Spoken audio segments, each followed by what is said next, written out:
बहुत समय पहले की बात है। भारतवर्ष के पश्चिमी तट के पास एक समृद्ध राज्य था सौराष्ट्र। इस राज्य का राजा था राजा विराजसेन। धन, वैभव, सेना, विद्या और शक्ति सब कुछ उसके पास था। प्रजा उसे योग्य राजा मानती थी, पर एक दोष धीरे धीरे उसके भीतर पनप रहा था, अहंकार। राजा विराजसेन ईश्वर में विश्वास तो करता था, पर भक्ति नहीं। उसके लिए देवता केवल परंपरा थे, साधन थे, राज्य की स्थिरता के लिए।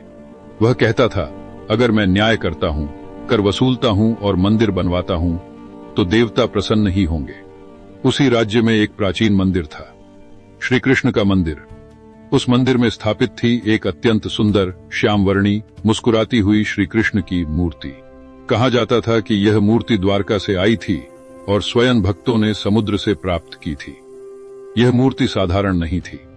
जो भी उसके सामने सच्चे मन से खड़ा होता, दुखी को शांति मिलती, अहंकारी को असहजता और सच्चे भक्त को आंसू। राजा विराजसेन जब भी मंदिर जाता, उसे उस मूर्ति की आंखों में एक अजीब सी दृष्टि दिखती, जैसे कोई उसे देख रहा हो पर कुछ कह नहीं रहा। धीरे धीरे राजा के मन में खटकने लगा, मैं राजा हूं और यह केवल पत्थर की मूर्ति। फिर लोग इसके सामने झुकते क्यों हैं, मेरे सामने क्यों नहीं? एक दिन राज्य में भारी अकाल पड़ा। वर्षा नहीं हुई, फसलें नष्ट होने लगी। प्रजा ने मंदिर में जाकर प्रार्थना शुरू कर दी। राजा ने भी यज्ञ करवाए, दान दिए, पर वर्षा नहीं हुई। तब किसी दरबारी ने कान में फुसफुसाया, महाराज, शायद यह कृष्ण की मूर्ति अशुभ है। वर्षों से इसे पूजते आ रहे हैं, पर आज संकट है। राजा के अहंकार को यह बात बहुत भा गई। उसे एक कारण मिल गया। उसने आदेश दिया, कल प्रातः उस मूर्ति को राजसभा में लाया जाए। जब मूर्ति को मंदिर से हटाया गया तो पुजारी रो पड़े, भक्त विरोध करने लगे, पर राजा का आदेश अंतिम था। राजसभा में मूर्ति रखी गई। राजा ने कठोर स्वर में कहा, यदि तुम सच्चे भगवान हो तो इस राज्य की रक्षा क्यों नहीं कर पाए? सभा में सन्नाटा था। मूर्ति शांत थी, वैसी ही जैसे सदा। राजा क्रोधित हो गया। मौन, पत्थर भी मौन रहता है, यही प्रमाण है कि तुम केवल भ्रम हो। उसने सैनिकों को आदेश दिया, इस मूर्ति को नगर से बाहर ले जाकर नदी में फेंक दिया जाए।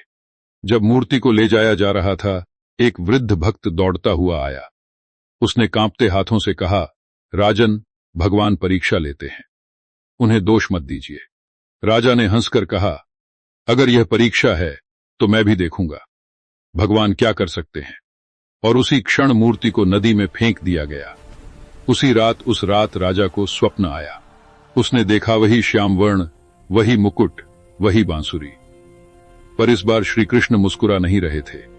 उन्होंने केवल एक वाक्य कहा, राजा, तुमने मुझे नहीं फेंका, तुमने अपने अहंकार को जल में डुबोया है। अब देखो क्या बचता है। राजा घबराकर उठ बैठा, पसीने से तर। अगले ही दिन राज्य की सीमाओं पर विद्रोह शुरू हो गया। सेना में फूट पड़ गई, मंत्री विश्वासघात करने लगे। कुछ ही महीनों में समृद्ध सौराष्ट्र उजड़ने लगा। राजा समझ नहीं पा रहा था, मैंने तो केवल एक मूर्ति फेंकी थी, फिर यह सब क्यों? उधर जिस नदी में मूर्ति फेंकी गई थी, वहां मछुआरों ने देखा, नदी के बीच एक प्रकाश फैल रहा है। पानी शांत है, लहरें झुक रही हैं। उन्होंने जाल डाला और जाल में निकली वही श्री कृष्ण की मूर्ति, बिना किसी क्षति के। मछुआरे समझ गए यह साधारण नहीं। उन्होंने मूर्ति को पास के गांव में स्थापित कर दिया। वहां वर्षा होने लगी, फसलें लहलहाने लगी। जब यह समाचार राजा तक पहुंचा, तब तक वह सब कुछ खो चुका था। राज्य, मान, शक्ति। नंगे पांव, साधारण वस्त्रों में वह उसी गांव पहुंचा। मूर्ति के सामने गिर पड़ा, आंसू बहते हुए बोला, मैंने आपको पत्थर समझा, पर असल पत्थर तो मेरा हृदय था। कहते हैं उस दिन मूर्ति के होंठों पर वही पुरानी मुस्कान लौटी। राजा को राज्य वापस नहीं मिला, पर उसे मिला भक्ति।